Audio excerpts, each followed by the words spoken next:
जय माता की प्रिय भक्तों, क्या आपको पता है कि दुर्गा सप्तशती के हर अध्याय से विशेष कामनाओं की पूर्ति होती है। आइए जानते हैं दुर्गा सप्तशती के किस अध्याय से कौन सी कामना पूर्ण होती है। दुर्गा सप्तशती के अलग अलग अध्यायों का अपना अपना महत्व है, जिनका यदि भक्ति भाव से पाठ किया जाए तो फल बहुत ही जल्दी मिलता है, लेकिन लालच या स्वार्थवश किया जाए तो ये पाठ फल नहीं देते। यदि किसी जातक को राहु, शनि, मंगल आदि ग्रहों से बुरे फल मिल रहे हों तो ये अध्याय पूरी क्षमता रखते हैं उनके बुरे दोषों को दूर करने के लिए। हर अध्याय का अपना एक अलग महत्व है। आइए जानते हैं प्रथम अध्याय पढ़ने से हमारी किस कामना की पूर्ति होती है। प्रथम अध्याय का पाठ करने से हर प्रकार की चिंता मिट जाती है। मानसिक विकारों की वजह से आ रही अड़चनें दूर होती हैं। मन को सही दिशा की ओर प्रशस्त करता है तथा यह पाठ यदि चेतना खो गई है तो उसे एकत्र करता है। द्वितीय अध्याय मुकदमे, झगड़े आदि में विजय पाने के लिए यह पाठ काम करता है, लेकिन झूठा और गलत मुकदमा यदि आपने किसी पर किया है तो यह फल नहीं देता, बल्कि आप खुद बुरा परिणाम भोगेंगे। तृतीय अध्याय शत्रु से छुटकारा पाने के लिए शत्रु यदि बिना कारण बन रहे हैं और नुकसान का पता नहीं चल रहा हो कि कौन कर रहा है तो यह पाठ उपयुक्त रहता है।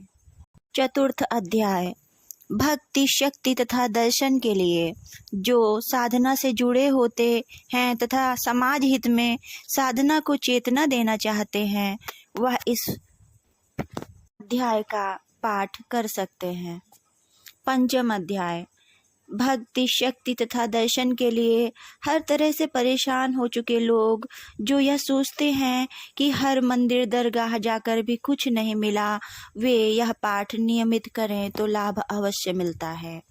षष्ठम अध्याय डर, संदेह, बाधा हटाने के लिए राहु का अधिक खराब होना, केतु का पीड़ित होना, तंत्र, जादू, भूत इस तरह के डर यदि को सताते हैं तो उन्हें षष्ठम अध्याय का पाठ करना चाहिए।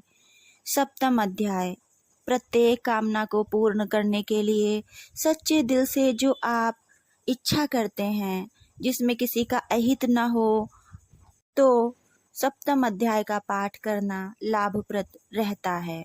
अष्टम अध्याय मिलाप व वशीकरण के लिए, वशीकरण गलत तरीके से नहीं अपितु भलाई के लिए हो और कोई बिछड़ गया हो तो यह लाभकारी रहता है।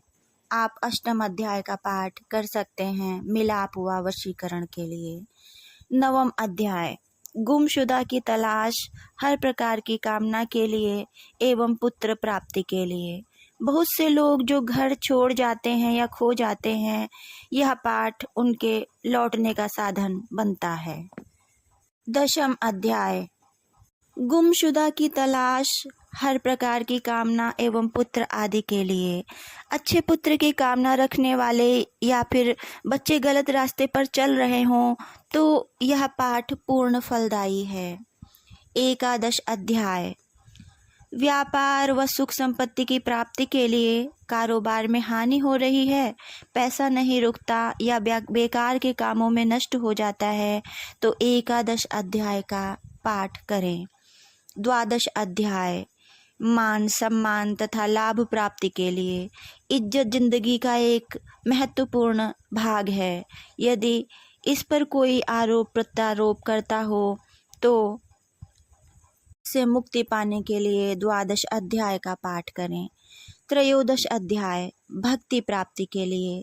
साधना के बाद पूर्ण भक्ति प्राप्त करने के लिए त्रयोदश अध्याय अर्थात 13वें अध्याय का पाठ करना चाहिए। प्रिय मित्रों, आपको यह जानकारी कैसी लगी? आप अपने कमेंट और लाइक के द्वारा अवश्य बताइएगा। और अगर आप मेरे चैनल पर नए हैं तो चैनल को सब्सक्राइब करना ना भूलें। जय माता की।